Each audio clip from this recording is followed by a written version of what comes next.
함께 읽겠습니다. 시작.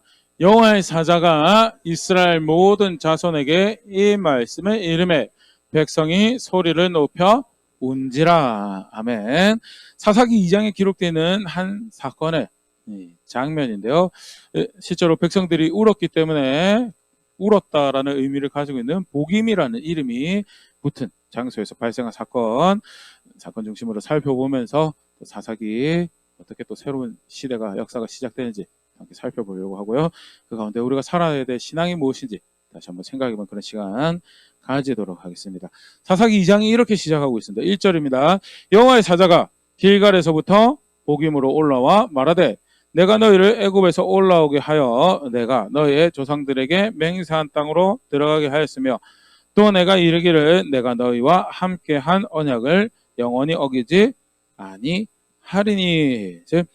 여호와의 사자 길갈에서부터 복임으로 올라와서 백성들을 만납니다. 여호와의 사자라는 표현이 사실 다양하게 해석이 가능하거든요. 하나님께서 보내신 사람도 여호와의 사자라고 할 수 있고요. 천사도 사실은 사사기에 이제 천사가 표현이 여호와의 사자라고 또 표현이 되는데요. 사실은 정확하게 추정은 할 수가 없어요. 이게 저 개인적으로는 길갈에서부터 복임으로 올라왔다는 표현에서 사람 같은 존재가 아닐까라고 저는 개인적으로 추정을 하는데요. 또 사실 이제 길갈이라는 장소가 본진이 있는 곳이고 그 복임이라는 장소는 새롭게 모이는 그런 장소라서 여호수아 시대에 일종의 신앙 고백이 또는 그런 정신이 남아있는 곳이 길갈이고 그렇지 않았던 곳이 복임으로 또 그런 식으로 이제 접근하는 그런 학자들도 있는데요. 분명한 거는 하나님께서 메신저를 보내셨어요. 그래서 메시지를 주십니다. 내가 너희로 애굽에서 올라오겠고 맹세한 땅에 들어가게 했다라고. 내가 너희로 약속한 것을 누리게 하고 살게 하는 그 일을 위해서 너희의 힘과 너희의 지혜와 너희의 능력이 되었던 너희의 하나님이고 나는 그렇게 언약에 신실했다라고 말씀을 하시는데요. 그런데 사사기 2장 2절입니다. 너희는 이 땅의 주민들과 언약을 맺지 말며 그들의 제단들을 헐라하였거늘 너희가 내 목소리를 듣지 아니하였으니 어찌하여 그리 하였느냐.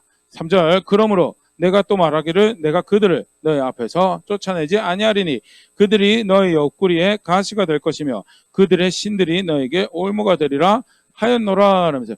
그런데 2절에 하시는 말씀이 너희가 쫓아내야 될 사람들 쫓아내지 않고 연맺지 말아야 될 사람들하고 연맺고 어떻게 해서든 그들 가운데 살아가려고 그들과 함께 살아가려고 수고하고 노력했다라고 말씀하시면서 결과적으로 그게 뭐냐. 내 목소리를 듣지 않았다. 정말 존중해야 돼. 내 말을 듣지 않았노라라고 이야기하시면서 그리고 난 다음에 3절이 뭐라고 말씀하시면 내가 그래서 너희를 그들을 내가 쫓아내겠노라 한 그들을 내가 너에게 쫓아내지 않겠다라고 그러면서 표현이 그렇습니다. 옆구리에 가시가 될 것이고 올무가 될 것이고 쉽게 말해서 그들이 너희를 힘들게 만들 거다라고 말씀을 하시는 거죠. 아 그렇지.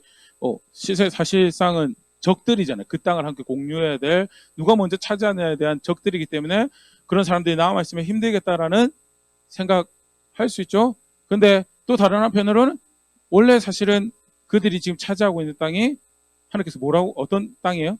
백성들에게 주겠다라고 약속하신 땅이고 다르게 표현하면 너희가 그렇게 했기 때문에 이제 그 땅을 받을 자격이 없다라는 거. 그 평강을 누릴 자격이 없다라고 이야기하는 거고 반대로 그렇게 접근을 하면 실제로 쫓아내야 될 사람들을 쫓아내지 않는 그 목소리를 청중하지 않는 그게 뭐냐? 신앙이 아니다라고 이야기하는 거죠. 그거는 나를 존중하는 것이 아니고 언약에 신실한 것이 아니다라고 말씀을 하시는데요. 그러면 왜 도대체 좀 같이 적당히 같이 어우러져서 버무려져서 잘 살면 안 되나라고 생각도 할 수 있어요. 맞죠? 그렇게 꼭 다 쫓아내고 죽이고 물론 구약적인 개념이니까 그럴 수 있다고 생각하는데 실제로 하나님께서 왜 그들을 쫓아내라고 말씀하셨는가 보면요. 신명기 20장 17절 18절입니다. 곧 헷 족속과 아모리 족속과 가나안 족속과 브리스 족속과 히위 족속과 여부스 족속을 네가 진멸하되 너의 하나님 여호와께서 너에게 명령하신 대로 하라. 이들 꼭 쫓아내라. 이들을 진멸하라라고 말씀하시죠. 그러면서 반드시 꼭 명령한 대로 하라라고. 왜? 18절 이는 그들이 그 신들에게 행하는 모든 가증한 일을 너에게 가르쳐 본받게 하여 너희가 너희 하나님 여호와께 범죄하게 할까 함이니라. 라면서 하나님을 바르게 섬기려면 구별되고 버려야 될 것들을 버려야 되는 게 그게 성경에서 처음부터 초제가 가르치고 있는 신앙의 모습이죠. 그런데 버려야 될 걸 버리지 않으면, 그래서 쫓아내야 될 걸 쫓아내지 않으면 반드시 어떻게 된다고요? 다른 길 가게 되어 있다고. 그리고 그게 궁극적으로 뭐예요? 복의 대상이 되어야 돼 하나님을. 복의 근원이 되어야 돼 하나님을 벌의 근원으로 만들고 벌의 저주의 이렇게 관계가 자체가 망가뜨려지는 그런 일을 그게 이제 범죄할까 합니다라는 게 의미하는 바죠. 죄지어서 하나님 대적하게 될까봐 하나님 떠나게 될까봐 진멸하고 버리라고 한 거에 대해서 듣지를 않았던 그런 정황이고요. 그 다음에 한번 보시면 사실 이제 사사기 1장에 쭉 등장하는 내용인데요. 이렇게 몇 지파가 몇 명이 잘못했던 수준이 아닌 거를 사실 우리가 한번 볼 수가 있습니다. 보시면 사사기 1장 19절 보면요. 여호와께서 유다와 함께 계셨으므로 그가 산지 주민을 쫓아내었으나 골짜기의 주민들은 철병거가 있으므로 그들을 쫓아내지 못하였으며, 이 어떤 지파에 대한 이야기인가요? 유다죠. 거기 한번 또 유다의 동그라미를 한번 칠 수 있으면 동그라미 쳐볼 수 있으면 좋을 것 같습니다. 유다 21절 베냐민 자손은 예루살렘에 거주하는 여부스 족속을 쫓아내지 못하였으므로 여부스 족속이 베냐민 자손과 함께 오늘까지 예루살렘에 거주하니라. 21절은 누구요? 베냐민도 동그라미를 한번 쳐보시고요. 27절 므낫세는 베스안과 그에 딸린 마을들의 주민과 다하낙과 그에 딸린 마을들의 주민과 돌과 그에 딸린 마을들의 주민과 이블람과 그에 딸린 마을들의 주민과 무기토와 그에 딸린 마을들의 주민들을 쫓아내지 못하며 가나안 족속이 결심하고 그 땅에 거주하였더니 28절 이스라엘 강성한 후에야 가나안 족속에 노역을 시켰고 다 쫓아내지 아니하였더라. 이건 누구에 대한 얘기죠? 므낫세. 그래도 므낫세도 한번 동그라미 쳐보시고요. 그 다음에 29절 에브라임은 게셀에 거주하는 가나안 족속을 쫓아내지 못하며 가나안 족속이 게셀에서 그들 중에 거주하였더라. 여기는 에브라임이 쫓아내지 않았던 경우죠. 30절 스불론은 기드론 주민과 나알론 주민을 쫓아내지 못하였으므로 가나안 족속이 그들 중에 거주하면서 노역을 하였더라. 여기는 스불론 지파 이야기가 여기 스불론을 동그라미 쳐보고요. 지금까지만 봐도 어때요 지금? 예, 한두 지파 이야기가 아니에요 지금. 거의 모든 지파들이 쫓아내야 되는 말씀을 우리가 반드시 지켜야 될 말씀이다. 반드시 우리는 이걸 말씀하셨기 때문에 해내야 된다는 그런 자세가 없었던 정황을 보일 수가 있죠. 계속 보겠습니다. 31절 아셀은 악고 주민과 시돈 주민과 알랍과 악십과 헬바와 아빅과 르옵 주민을 쫓아내지 못하고 31절은 아셀 지파에 대한 이야기죠. 33절은 납달리는 베세메스 주민과 베다낫 주민을 쫓아내지 못하고 그 땅의 주민 가나안 족속 가운데 거주하였으나 베세메스와 베다낫 주민들이 그들에게 노역을 하였더라. 33절은 납달리가 쫓아내지 않았던 정황. 34절은 아모리 족속이 단 자손을 산지로 몰아넣고 골짜기에 내려오길 용납하지 아니하였으며 34절은 단이죠. 단은 굉장히 더 힘들었던 것 같아요. 아모리 족속한테 쫓겨가지고 본인들이 산지에 올라가고 골짜기에 내려오지도 못하게 되는 정황상 읽어보면 하나님 힘이 나눠져가지고 가나안 족속들이 너무 강해서 못 무찌른 거를 어떻게 하란 말일까 그렇게 생각도 될 수 있지만 우리가 여호수아를 쭉 봤었잖아요. 여호수아를 함께 쭉 봤었습니다. 남부가 정리될 때 어떻게 정리가 됐었나요? 본인들의 계획으로 된 게 아니었어요. 본인들의 계획, 물론 기본을 잘못된 관계를 맺은 게 분명히 있었죠. 그러나 그 일을 계기로 해서 하나님께서 남부를 일대를 한꺼번에 정리를 하는 그런 일을 했었죠. 더 기가 막힌 건 북부와 상대적으로 북부가 더 강했었대요. 그래서 강했던 이 부유하고 강했던 그런 이 표식으로 우리가 하나 봤던 게 병거가 있었다, 전차가 있었다라고 하는 표현을 우리가 봤었었는데 말도 기마병도 가지고 전차도 가지고 있었던 정황. 그런데 어떻게 되나요? 하나님께서 백성을 위해서 싸우시죠. 그리고 뭘 가르치세요? 말과 병거가 힘이 아니다. 말과 병거가 너희가 의지해야 될 힘이 아니다라고 하는 걸 가르쳐 주셨어요. 물론 정황상 우리가 쭉 볼 때 여전히 그 땅에 털을 뿌리를 내리고 살았던 사람들이 강하구나라는 걸 볼 수 있었어요. 그럼에도 불구하고 간간히 우리가 볼 수 있었던 표현이 쫓아낼 수 있었음에도 불구하고 쫓아내지 않았어요. 그게 아까도 얘기 드렸지만 하나님께서 이렇게 말씀하셨으면 그게 제 기준입니다라고 살지 않았던 거예요. 그 오히려 그들은 노역을 부리면서 얻을 수 있었던 이익에 대해서 적당히 이 정도 했으면 됐지라는 자기 기준을 가지고 하나님의 말씀을 끝까지 따르지 않았던 정황들이 유다부터 시작해가지고 쭉 리스트 되는 게 사사기 1장에 백성들의 상태였고요. 그래서 복임이라는 곳에 하나님께서 백성들을 모으시고 하나님 사자를 보내셔서 나는 언약에 신실했다. 나는 애굽 땅에서 너희를 건져냈고 나는 너에게 주겠다는 땅을 주었었다라고. 그런데 너희는 내 말을 듣지 않았고 대표적인 모습이 버려라는 거, 버리지 않았다라고 말씀하시는 것이 이제 우리가 같이 살펴봤던 부분이고, 아까도 같이 살펴봤지만 버리라는 게 왜 버리라고 하셨어요? 백성들을 위해서 그랬어요. 너네 그거 같이 중간에 놔뒀다가는 절대 나를 섬길 수가 없을 것이다. 그럼에도 불구하고 그거 안 들었던 그런 정황이었다는 것. 계속 보겠습니다. 그러면서 이제 오늘 요절 말씀 함께 봤던 4절. 여호와의 사자가 이스라엘 모든 자손에게 이 말씀을 이름에 백성이 소리 높여 운지라. 어때요? 그렇게 꾸짖을 때 그래도 반응이 괜찮죠? 거기서 죄책감도 느끼고 아파하고 애통하는 그런 표현들이 등장을 해요. 울었구나. 보통 이러면 우리 뭐라고 생각하기 쉽나요? 야, 회개했다라고 생각할 수 있어요. 근데 사실 이게 복음의 사건이 가지고 있는 굉장히 흥미로운 메시지죠. 울었어요. 그래서 심지어 그 장소도 뭐라고 하냐면 울었기 때문에 복임이라고 한다라고. 5절. 그러므로 그곳을 이름하여 복임이라 하고 그들이 거기서 여호와께 제사를 드릴 때 울기도 하고 제사 드리면서 하나님 섬기겠노라라고 돌이킨 것처럼 보이는데 실상 그 다음에 사사기 2장에 바로 그 다음입니다. 이스라엘 백성들이 사사기 시대에 이렇게 식으로 살았습니다라고 정리된 내용이 등장을 하는데요. 7절부터 보면 백성이 여호수아가 사는 날 동안 여호수아가 사는 날 동안과 여호수아 뒤에 생존한 장로들 곧 여호와께서 이스라엘을 위하여 행하신 모든 큰 일을 본 자들이 사는 날 동안에 여호와를 섬겼더라. 8절. 여호와의 종 눈의 아들 여호수아가 110세에 죽음에. 9절. 무리가 그의 기업의 경내 에브라임 산지 가스산 북쪽 딥나 헤레스에 장사하였고. 여기까지 정리해 보면 여호수아가 110세까지 살았어요. 그리고 여호수아가 사는 날 동안에 어떻게 했다고요? 그래도 하나님 잘 섬겼다라고 말씀하신 대로 잘 따랐다라고 표기를 하고 있죠. 얼마나 오래 시간이 주어졌는지 잘 모르겠어요. 근데 정황상 볼 때 심지어는 우리 같이 복임 사건 간단히 들여다봤는데 복임 사건에서 여호수아가 등장하지 않나요? 복임의 사건에 여호수아가 언급이 안 되고 있죠. 그래서 이게 복임의 사건이 학자들도 이제 의견이 둘로 나눠집니다. 이게 여호수아가 살아있을 동안에 벌어진 일인지 여호수아가 죽고 난 후에 벌어진 보통은 사실은 여호수아라는 리더가 있을 때는 하나님께서 여호수아에게 책임을 물으셔서 여호수아랑 소통을 하고 분명히 하나님께서 질서를 존중하신 그런 모습이 있었는데 여호수아에 대한 언급이 없어서 여호수아가 죽고 난 이후에 발생한 일이 아닌가라고도 추정을 합니다. 근데 여호수아가 살아 있었어도 이미 땅이 분배가 돼서 이제 권위가 어떻게 된 거예요? 이양이 된 상태죠.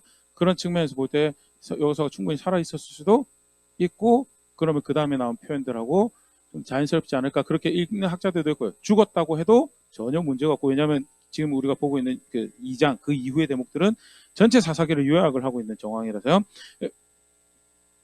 두 개 다 가능한 분명한 것은 이제는 여호수아가 대표 책임 권위가 아니었던 그런 정황에서 각자 이제 책임을 져야 되는 그런 상황이었고요.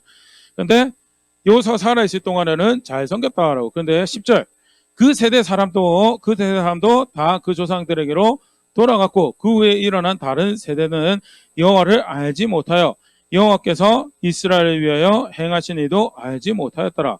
11절 이스라엘 자손이 여호와의 목전에 악을 행하여 바알을 섬기며. 12절 애굽 땅에서 그들을 인도하여 내신 그들의 조상들의 하나님 여호와를 버리고 다른 신들 곧 그들의 주위에 있는 백성의 신들을 따라 그들에게 절하여 여호와를 진노하시게 하였으되. 그 뒤에 이제 쭉 사사기 패턴에 대한 이야기 쭉 등장을 하는데요.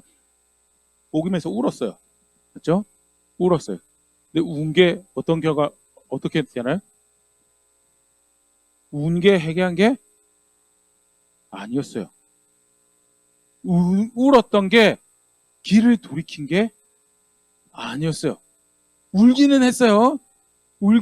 근데 그게 회개가 아니었어요. 감정적인 자극이 있고 어떤 감동은 받았을 수 있어요. 근데 그게 길이 바뀌었나요? 안 바뀌었나요? 길이 안 바뀌었고 실제 그 이후에 사사기 400년은 실제로 얼마나 그들이 해결하지 않았던가를 반복적으로 확인하는 이야기가 쭉 이제 다음 주부터 살펴볼 텐데요. 그 첫 대목이 이게 사사기를 첫 대목이 뭐였냐면 이 복임 사건이었고요. 굉장히 사실 안타깝죠. 하나님께서 직접 나타나셔서 사자를 보내셔서 하는 말씀을 전하십니다. 야, 나는 너에게 신실했다고. 사실은 하나님께서 얼마나 신실했는지를 헤아려 보면 우리가 이러면 안 되지라고 양심적으로 그렇지 않나요? 그 은혜를 입었으면 조금이라도 바꾸라는 신용이라도 했었어야 되는 거 아닌가라고 하는데 울긴 했어요. 그 자리에 울긴 했는데 실제로 돌이키지는 않았더라라는 게 성경에서 지금 이야기하고 있는 구조고요. 한편으로는 울었다라는 정황으로 긍정적으로 해석을 하는 그런 분들도 계십니다. 그런데 2장을 한꺼번에 쭉 집에 가서 읽어보시면요. 사실 절대 복임의 사건은 긍정적이지가 않아요. 울고 재단을 쌓는 신용이 있었는데 정말 버려야 될 것을 그들이 계속해서 반복적으로 버리지 않았다라는 거고요. 간단한 이 복음의 사건인데 우리 몇 가지 생각해 볼 수가 있습니다. 기독교 신앙이다라는 거를 예수님을 믿는다, 구원자이신 하나님 안다라고 할 때 구약에서도 그렇지만 신약에서도 분명히 뭘 이야기를 하시냐면 신앙과 함께 할 수 없는 게 있다는, 믿는다라고 하는 삶의 자세와 함께 할 수 없는 것들이 있다라는 거. 대표적인 몇 가지 본문 보면요. 에베소서 2장 2절 3절 말씀인데요. 그때 너희는 그 가운데서 행하여 이 세상 풍조를 따르고 공중의 권세 잡은 자를 따랐으니 곧 지금 불순종의 아들들 가운데서 역사하는 영이라. 3절 전에는 우리도 다 그 가운데서 우리 육체의 욕심을 따라 지내며 육체와 마음이 원하는 것을 하여 다른 이들과 같이 본질상 진노의 자녀이었더니. 함께 할 수 있는 게 바울이 에베소 교회 편지할 때는 이 대목에서는 구체적으로 3개로 이야기하죠. 그걸 행하는 게 뭐예요? 본질상 진노의 자녀라고. 천성적으로 하나님의 진노를 받기 위해서 태어난 존재들이다라고 이야기하면서 절대 이거는 그렇기 때문에 함께 갈 수 없는 모습이고, 서로 암송을 하셨던 분들 기억이 나실 텐데 1절 뭐라고 그래요? 그래서 허물과 죄로 죽었던 너희다라고 이야기하고 있는 이 상태거든요. 3가지가 뭐죠? 지금 2절에 세상 풍조 따른다라고, 그리고 2절에 공중의 권세 잡은 자를 따른다라는 표현이 등장하죠. 공중의 권세 잡은 자를 따른 게 결국 뭐 하는 거냐고 뒤에 설명하냐면 불순종의 아들들하고 똑같이 살아가는 모습이, 순종하지 않는 게 결국 뭐예요? 공중의 권세 잡은 자 따라가는 거죠. 세상 풍조 따르고 불순종하고 말씀이 따르지 않고 3절에 뭐라고요? 육체의 욕심에 따라 육체와 마음에 원하는 것을 하는 게 그게 뭐예요? 그게 죽은 거다. 조목조목 바울이 다시 이렇게 리스트를 만들어서 설명하면서, 그렇기 때문에 에베소 교회 절대 이렇게 살아서는 안 된다라는 경고가 뭐예요? 지금 이 3가지죠. 그리고 이 모습은 신앙을 가지고 있다 할 때, 믿는다라고 할 때 절대 이렇게 살아갈 수 없는 모습이다라고 이야기하고 있는 거 볼 수 있으면 좋을 것 같고요.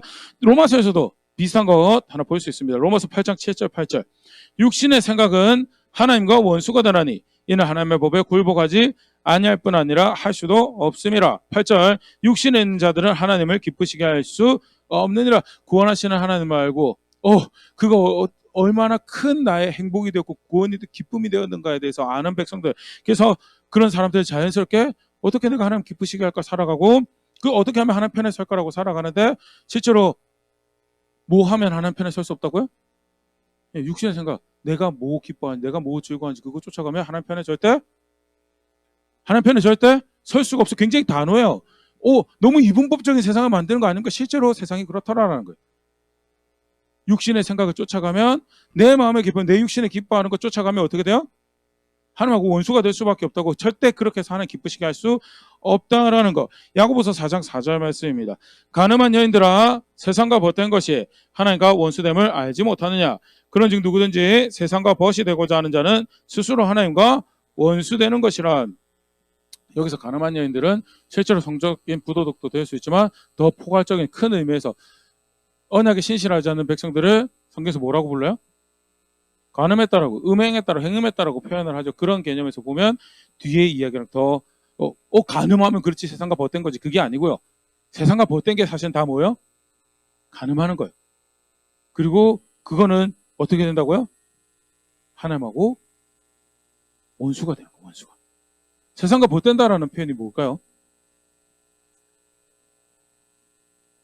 그렇죠. 세상의 기준과 세상의 질서와 세상의 방식을 가지고 열심히 살아가는 것을, 그것을 세상과 벗된다라고 한 거죠. 뭐 굉장히 극단적인 예인데 뭐 요즘 제가 사실 그걸 잘 못 봐서 그렇긴 한데 교회에서 투표 같은 거 하고 선거 같은 거 하는데 세상 선거하는 방식으로 뭐지 금품 선거 같은 거 하고 또는 여론몰이 같은 거 하고 상대방 흠집 내는 거 그런 거 해가지고 교회 안에서 이러면 안 되는데 이런 짓이 발생했습니다라고 가끔 교계 뉴스에 있나? 혹시 그런 거 보신 적 없나요?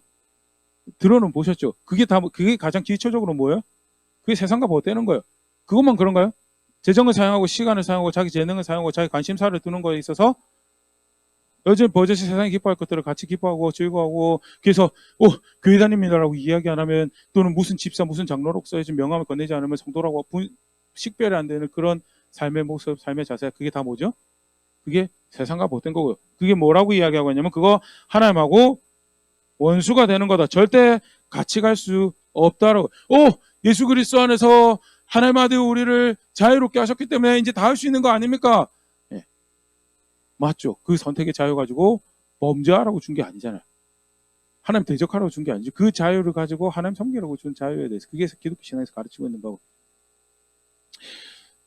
뭐든지 다 함께 갈 수 없다라는 거. 그래서 신앙의 기초로 사실 뭐 여러 번만 찾아볼 수 있지만 베드로 전서에서 베드로가 2장 10절까지는 이게 구원받은 은혜입니다라고 이야기하면 실제로 그 은혜를 아는 백성이 이렇게 살아야 됩니다라고 논지가 바뀌는 게 2장 11절 12절인데 2장 11절 12절에 베드로가 생각하는 가장 신앙의 기초적인 청사진이 이제 우리 확인할 수가 있는데요. 11절 12절 보면 사랑하는 자들아 거름인과 나그네 같은 너희를 권하노니 영혼을 거슬러 싸우는 육체의 정욕을 제어하라. 12절 너희가 이방인 중에서 행실을 선하게 가져 너희를 악행한다고 비방하는 자들로 하여금 너희 선한 일을 보고 오시는 날에 하나님께 영광을 돌리게 하려 함이라 하면서 두 가지로 이야기해요. 신앙.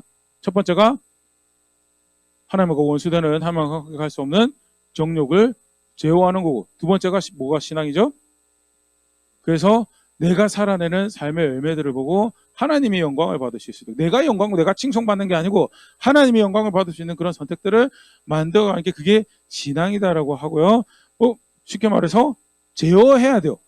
다 하면서 내가 신앙을 가지고 있는 믿고 있는 할 수가 없어요. 버려야 될 거 버리는 거고 안 되는 거 안 되다라고 선을 분명히 가지는 게 그게 신앙이고요. 오늘도 그렇죠. 가나안 땅에 들어갔어요. 적과 꿀이 흐르는 땅으로고 하나님의 관심이 하나님 눈이 여기 계신다고 했는데 그래도 다 할 수 있나요?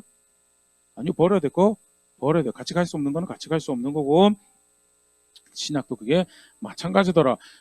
아울러서 그래서 믿는다라고 할 때 가장 대표적인 이해가 뭐냐면 돌아선다라는 거죠. 우리가 받은 복음이 그렇습니다. 마가복음 1장 15절 1장 15절 같이 한번 읽어볼까요? 같이 읽어보겠습니다. 시작. 이르시되 때가 찼고 하나님의 나라가 가까이 왔으니 회개하고 복음을 믿으라 하시더라 라면서 받은 복음이 뭐예요? 회개하고 믿으라. 회개하고 믿으라. 기독교 신앙을 기독교 신앙이 뭡니까? 라고 다 뒤지고 막 파헤쳤어요. 해부를 열심히 했어요. 코로 골격으로 남아있어야 될 모습이 뭐예요? 돌이켰습니다. 라는 게 돌이켰습니다. 세상에서는 뭐라고 이야기해요? 사랑합니다. 라고 이야기하죠. 다릅니다. 절대 달라요. 성경에서는 처음에 예수님이 오셔서 이게 예수님이 가장 처음 전하신 복음입니다라고 하는 게 뭐였어요? 우리가 좀 전에 읽었던 그 말씀이에요. 처음부터 오셔서 다짜고짜 병자 고치면서 야 나는 너의 삶을 윤택하게 하려고 왔다라고 그런 말씀 그런 복음 전하시지 않으셨어요. 내가 전하는 복음이 정말 하나님 나라의 복음이다라는 걸 확인하기 위해서 표적으로 병도 고치고 죽은 사람도 살리고 못 보는 사람도 보게 하는 그런 이적들을 행하셨지만 핵심 메시지는 뭐였어요? 돌이키라라고요. 돌이켜서 믿는 게 그게 신앙이다. 그게 받은 복음이다라는 거. 실제로 그게 얼마나 중요한 기독교 신앙의 색채냐면요. 베드로서 3장 9절 말씀 같이 볼게요.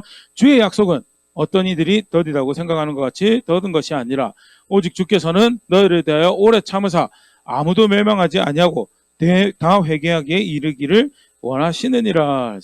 사실 너무 익숙한 말씀이긴 해요. 근데 사실은 꼼꼼히 따져보면 조금 이상한 말씀이거든요. 아무도 멸망하지 않고 구원받으려면 어떻게 해야 돼요? 보편적 신약에 의해서는요. 하나님이 세상을 이처럼 사랑하사 독생자를 주셨으니 이는 저를 믿는 자마다 멸망치 않고. 어떻게 하는 사람들이 멸망하잖아요? 믿는 자가. 구원은 누가 받는 거예요? 믿는 거죠. 그런 이해에서 보면 조금 표현이 어때요? 이상하죠. 아무도 멸망하지 않고 다 구원받기에, 구원하기에 이르기를 원하노라 해야지 그게 멸망과 반대인 믿음으로 구원받는 거를 이야기하는 것 같은데, 그걸 뭐라고 표현하고 있어요?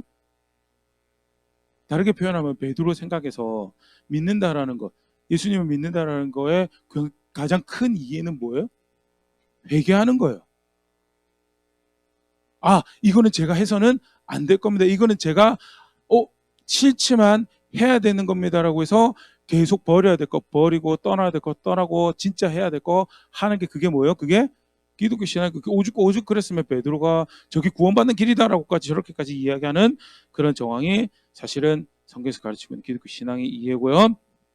사실 오늘 장면하고 비슷한 신약의 말씀 하나 보일 수 있는 게 고린도전서 6장이 아닐까 생각되는데, 고린도전서 6장 9절 10절 말씀입니다. 불의한 자가 하나님 나라를 유업으로 받지 못할 줄을 알지 못하느냐. 미혹을 받지 말라.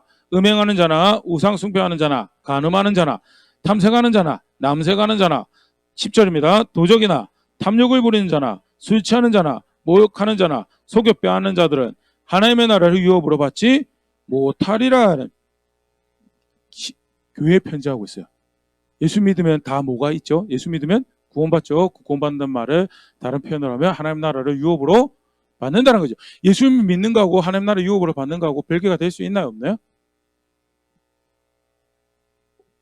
한 번 받는 구원을 잃지 않는다라는 거를 굉장히 자기 중심적으로 해석을 하면 영적 기도하면 구원을 잃지 않기 때문에 고린도 교회에서 바울이 이야기하는 거는 하나님 나라는 가는데 유업이 없는 구원이 있는 것처럼 그렇게 이야기하는데, 바울이 그걸 이야기하는 게 아니에요. 이거는 오늘 본문에 우리가 읽었지만 땅에 들어왔어요. 땅에 들어왔는데 더 이상 내가 너에게 땅을 주지 않겠다라고 이야기하는 그런 모습하고 같이 놓고 보면, 사실은 이 불의하다라는 게 돌이켜야 될 것에서 돌이키지 않는 게 결국 뭘 이야기하는 거? 이거는 신앙이, 이거는 믿는 게 아니다라고 이야기하는 정황이고, 이게 사실은 무서운 이야기예요. 고린도 교회 나름 그래도 자기들이 신앙생활하고 예수님 믿는다라고 살아가고 있는데, 바울이 거기다가 뭐라고 이야기하고 있냐면 분명히 함께 갈 수 없는 모습이 있다고. 사실 고린도서 사실 그런 거에서 굉장히 강경하게 바울이 표현한 거 우리가 맛을 보일 수가 있는데요. 세상 사람도 하지 않는 짓을 어떻게 너희가 하느냐. 5장 같은 경우에는 왜 쫓아내야 돼? 사람 쫓아내지 않느냐라고. 왜 교회가 그런 일을 하지 않느냐라고 이야기하면서 결국 6장 가서 이야기하는 게 그건 믿음이 아니다. 그거는 유업이 없는 믿음이다라고. 그건 신앙이 아니다라고 이야기하는 정황. 불의한 자는 하나님 나라를 유업을 받지 못하고, 그렇게 탐욕 부리고 속여 빼앗고 하는 자들은 하나님 나라를 유업으로 받지 못할 것이다라고 말씀하신, 그게 성경에서 가르치고 있는 기독교 신앙이에요. 고린도 교회만 특별하게 이상해서 하신 이야기 아닙니까? 갈라디아 교회도 똑같이 이야기하고 있고요. 에베소 교회도 에베소서 5장에 똑같이 이야기하고 있어요. 절대 같이할 수 없는 모습이고, 그래서 같이할 수 없는 것을 이건 제가 벗어야 되는 겁니다. 또는 거룩해야 되는 겁니다라고 하는 게 그게 기독교 신앙이고, 그래서 기독교 신앙에서 예수님 저하셨던 것을 가장 코어라고 가장 핵심이라고 이야기하는 게 회개하는 거죠. 돌이키는 자리에 있는 것. 근데 하나 더, 오늘 본문에서 봤죠? 우는 거는 회개가 아니에요. 우는 거는 회개가 아니에요. 무슨 소리? 예전에 부흥회 할 때 또는 수련회 갈 때 가가지고 많이 울고 회개했는데요. 예, 순간에 감동이 있죠, 맞죠? 아, 내가 정말 잘못했구나, 감동이 있어요. 그래서 때에 따라서 울음도 나오고요, 탄식도 나오고요, 여러 가지 현상들도 나올 수가 있어요. 근데 실제로 뉘우쳤다, 통회한다, 애통한다라는 것은 실제로 그 다음에 어떤 결과가 나와야 돼요? 그래서 하지 말아야 될 것을 안 하는 게, 그게 뭐예요? 그게 회개고요. 안타깝죠. 오늘 복인 사건이 화가 나는 게 울고 끝나면 뭐예요? 그거는 회개한 게 아니에요. 역대하 7장 14절입니다. 성경 전체에서 회개에 대해서 굉장히 분명하게 회개가 뭔지를 잘 보여주고 있는 말씀 중에 하나인데요. 역대 7장 14절 같이 한번 읽어볼까? 시작. 내 이름으로 일컫는 내 백성이 그들의 악한 길에서 떠나 스스로 낮추고 기도하여 내 얼굴을 찾으면 내가 하늘에서 듣고 그들의 죄를 사하고 그들의 땅을 고쳐있지라. 스스로 낮추고 기도하고 하나님 얼굴 찾는다라고 하나님 법으로 다시 돌아가는 거죠.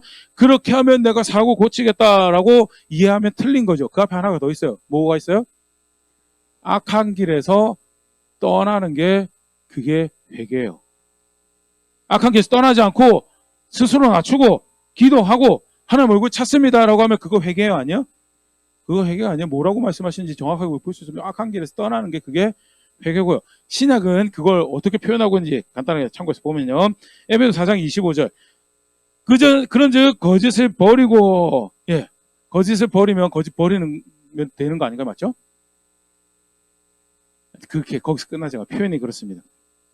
거짓을 버리는 걸 뭐라고 이야기하냐면 각각 그 이웃과 더불어 참된 것을 말하라. 이는 우리가 서로 지체가 됨이라.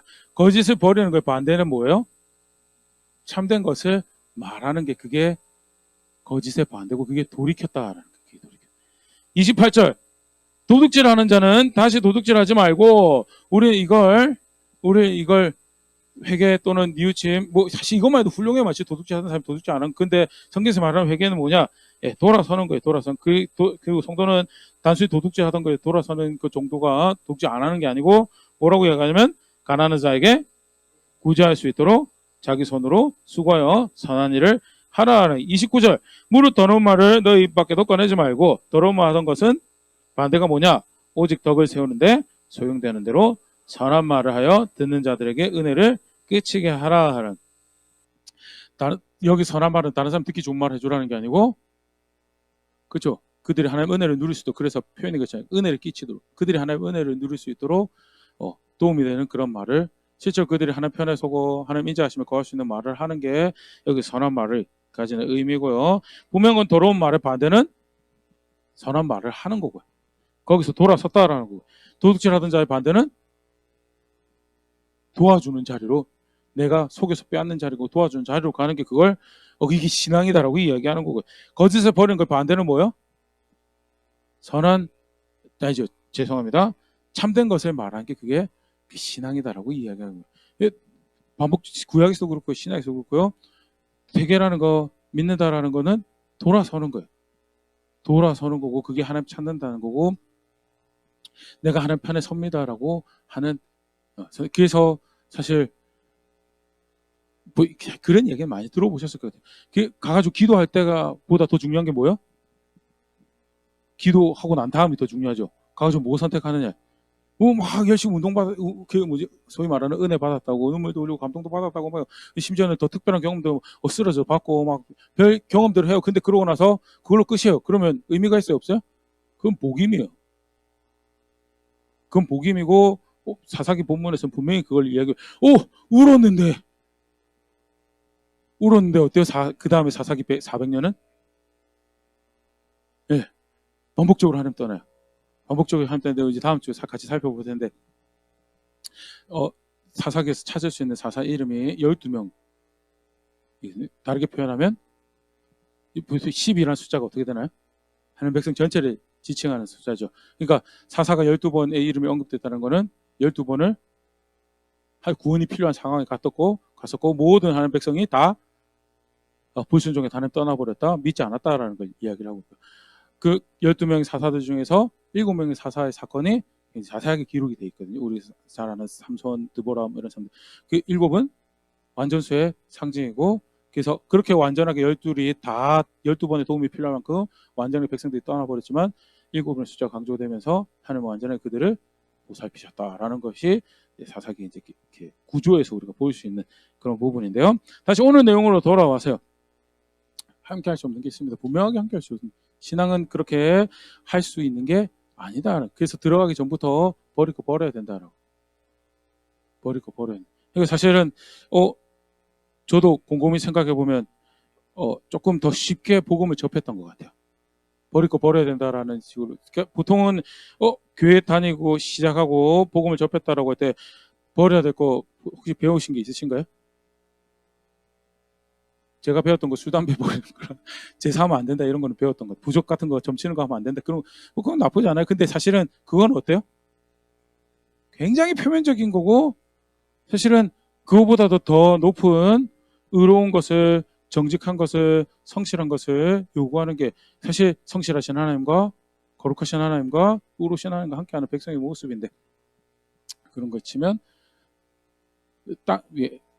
땅에 들어가기 전부터 절대 이런 거 버려야 된다라는 거에 비하면 그 말씀에 대한 열의가 또는 반드시 따라야 된다는 자세가 별로 없이 내가 이 말씀이 접했구나라는 그런 생각도 제가 설교 준비하면서 이렇게 생각을 해봤었는데요. 들어가기 전부터 이게 그거 다 떠나는 게 그게 약속한 땅을 유업을 누리는 길이고 그 하나님과 함께하는 길이다라는 거. 절대 함께할 수 없는 게 있다. 그리고 실제로 함께할 수 없는 거를 버리는 걸, 떠나버리는 걸, 그걸 뭐라고 그래? 그걸 신앙이라고 하죠. 그래서 기독교 신앙 굉장히 중요한 색깔은 회개라는 거. 그리고 오늘 한 가지 더는 우는 건 회개가 아니더라는. 우리 가정에서도 또는 익숙하게 이웃과 살아가는 관계에서도 그런 거 사실 많이 경험하시는. 미안하다고 했는데 하나도 이렇게 바꿀 생각이 없어요. 그러면 그 앞에 미안해는 미안해가 되나요, 안 되나요? 안 되죠. 미안하다고 해놓고 똑같은 데 계속 하고 있어요. 그러면 거짓말하지 말라라고 그러겠죠. 그거는 복구가 안 돼. 그 관계는 이제 복구가 안 되는 관계가 되고. 마찬가지예요. 하다못해 가족 안에서도 어때요? 미안하다고 해놓고 똑같은 짓 또 하면 신뢰가 교제를 할 수 있고 관계가 지속될 수 있는 신뢰가 쌓이나 거기서? 절대 신뢰가 쌓이지 않아요. 하물며 하늘의 하나님이 속내까지 다 들여다보시고 계시는 하나님인데 버려야 될까 안 버리고 울었다 정도로 퉁치고 하나님 지나갑시다라고. 제가 그날 기도를 몇 시간 했는 줄 압니까라고 퉁치고 지나갑시다는 그게 하나님을 신뢰한다고, 하나님 존중한다고 하는 신앙의 자세가 될까요? 간단하게 함께 복음의 사건 살펴봤는데요. 우는 거는 돌이키는 게 아니더라라는 거 꼭 살펴볼 수 있으면 좋을 것 같고요. 간단하게 말씀 살펴봤는데 한번 돌아볼 수 있으면 좋을 것 같습니다. 버리는 게 신앙이라고 했는데, 나태하게 게으르게 살아왔으면 속여서 빼앗고 그래서 내 거가 아닌 걸 내 것처럼 누리고 살았던 거를 성경에서 분명히 죄라고 그걸 떠나는 게 그게 신앙이라고 하는데, 버려야 될 거 분명히 존재한다라고 하는데 나는 얼만큼 버려야 될 걸 버리고 단번에 안 버려지죠. 그래서 어때요? 루터가 그 이야기 하잖아요. 95기죠. 반박문에 예수님께서 회개하라고 하실 때는 그거는 단편적인 고해 따위가 아니고 죽을 때까지 어떻게 해요? 은퇴가 없어요. 계속 싸워야 될 거 싸우고 자정해야 될 거 자정하고, 그게 안 되니까 뭐 도와는 거예요? 도와주세요라고 기도도 저절로 나오고, 그게 기독교 신앙인 거에 대해서 예수님께서 회개하라고 하실 때 회개는 고해 따위가 아니고 삶을 걸쳐서 고백해야 될 신앙의 모습이다라는. 나는 실제로 버려야 될 걸 얼마나 버리고 바꿔야 될 걸, 돌아서야 될 것들에 대해서 실제로 진지하게 생각하고 싸워가고 있었던가에 대해서. 실제로 그렇지 않으면요, 오늘 우리가 유다도 배신했네, 스불론도 배신했네, 납달리도 배신했네, 야 다는 아예 올라가서 내려오지를 못했네, 안타까운 모습들이죠. 아닌가요? 정말 안타까워요. 근데 그게 누구 모습이에요? 그게 내 모습이에요. 하솔왕 야빈하고 싸울 때 병고도 힘이 될 수 없다라는 걸 증명을 하신 하나님 앞에서 하나님 아들을 보내셔서 구원받을 수 없는, 절대 영원한 것과 그 하늘의 영광을 논할 수 없는 자들에게 하늘의 영광을 논하고 영원한 것을 사모할 수 있는 그런 기틀을 마련해 주신 하나님 앞에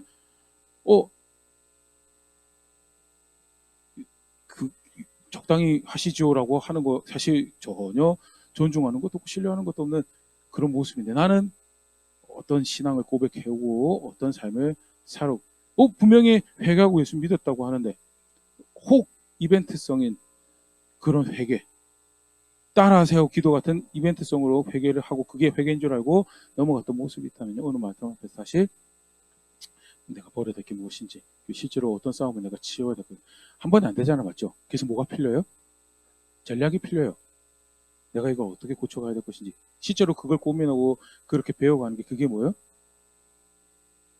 그게 성경에서 말하는 신앙이라는 거예요. 나는 이 시기에서 이것과 집중적으로 내가 딜을 해가지고 내 이런 삶의 모습과 자세와 딜을 해가지고 내가 고쳐보겠노라라고 그렇게 하고 싸우잖아, 맞죠? 어느 정도 되는 것 같아요. 잘 안 돼요. 그럼 또 어때요? 또 내가 이 기간 동안에 이거 집중적으로 내가 다뤄봐야 되겠다고 이렇게 잘 모르시나요? 사실 개인적인 습관 들일 때도 그렇게 하잖아요. 개인적인 바른 습관 들일 때도 오타니가 한창 이렇게 붐을 일으킬 때 혹시 보신 적 있나요? 오타니의 만트라라고 해가지고 오타니가 8개 항목을 내가 내 삶에서 이렇게 내가 바라는 야구 선수가 되기 위해서 나는 이런 삶을 실천으로 옮기겠습니다라고 해가지고 그거 보신 적 없어요? 다음에 혹시 기회가 되시면 한번 제가 같이 우리가 그거 할 거건 아닌데, 이게 야구를 잘하기 위해서도 얼마나 전략적으로 얼마나 계획을 잡고 꾸준하게 이걸 실천해 가고, 그래서 사실 혹시 오타니 그 국가대표 시절, 일본 국가대표 시절 우리나라 이제 국가대표 그 야구 그 언제죠? 제가 기억이 정확하지 않는데 아무튼 그때 덩치랑 LA 다저스 가서 덩치랑 이렇게 확 바뀌어진 거 혹시 비교해서 보신 적 있으신가요?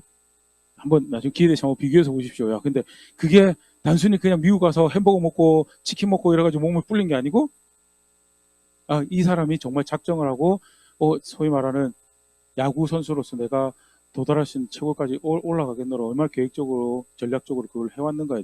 이게 야구도 그렇게 한다라고 하는데, 영원한 나라를 간다라고 그러고, 하늘과 땅의 주인이신 하나님 편에 서서 이게 내 유업이고 이게 내 생명입니다라고 고백한다라고 하는데, 실제로 그런 게 있어야지. 그게 뭐예요? 그게 신앙이라는 거예요. 성경에서 가르치는 신앙이다. 나는 무엇을 신앙으로 고백해왔던가, 오늘 말씀 다시 정착해서 돌아볼 수 있으면 좋을 거고, 고쳐야 될 것들, 버려야 될 것들 계속해서 버려가고, 또 그렇게 배워가고, 그렇게 스스로 훈련해가며 아들을 보내주셔서 유업을 약속하신 그 하나님의 내가 합니다라고, 그 하나님이 여전히 나의 구원입니다라고 걸음걸음 고백한 자리에 있는 그런 제가 될 수 있으면 좋을 것 같고요. 그렇게 함께 성장하고 성숙해져가는 우리 될 수 있으면 좋을 것 같습니다.